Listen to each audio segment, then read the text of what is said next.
Hey, it's Clay Trader, and this will be a video chart on ticker symbol USRM. We will take a look at the 30-minute time frame.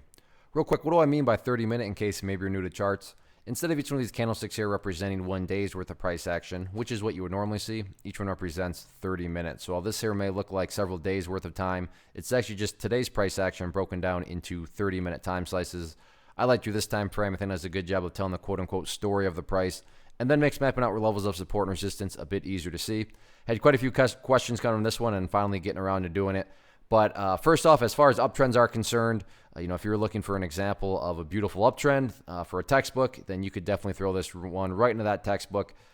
Things are looking perfectly fine. Now, there is a little bit of perspective that goes into this. What do I mean by that? Well, if you're a day trader and you bought right there and you wanted to sell within 8.2 seconds, then yeah, for you, the chart's looking pretty rough. The last 30 minutes of the day, the sellers did show up. But that's just a day. That's just the last 30 minutes of a day. When you step back and look at multiple periods of time, multiple 30-minute sessions, then you can see that within the grand scheme of things, the bulls still have plenty of opportunity to build a higher base and therefore continue on with the uptrend. So, what do I think about the chart? Well, it truly depends. Where did you buy? What was your strategy going into the trade?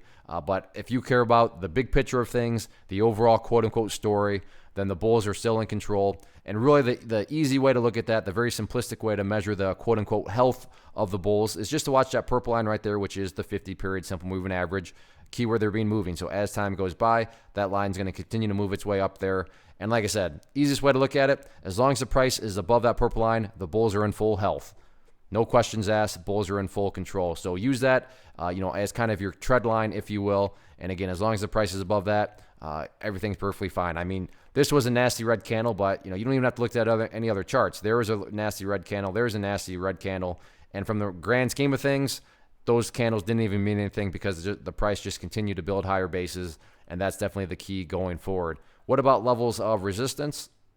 At this point in time, there seems to be some seller, well, not seems to be, there are sellers sitting right up there at about the 0.0144 mark on a couple different occasions, both there and there. The bulls did try to push up through there, but the bears smacked it down each time. So not saying that price level can't be broken, but just saying according to the story of the price right now, apparently the bulls are going to need to bring their A game if they are going to fight through up there. All in all, though, great trend. So we'll see if the bulls can continue this or not next week. One of the most popular questions I get is, hey, Clay, how do you find the stocks that you trade? So what I've done is put together this free resource guide where I talk about the tools that I use to locate stocks that I find interesting and think may have potential. So if that sounds like something that could add value to you as a trader, then by all means, click right there to get access to the guide. The guide itself is very short and to the point. And like I say, it is free. Thanks for watching. Have a good weekend.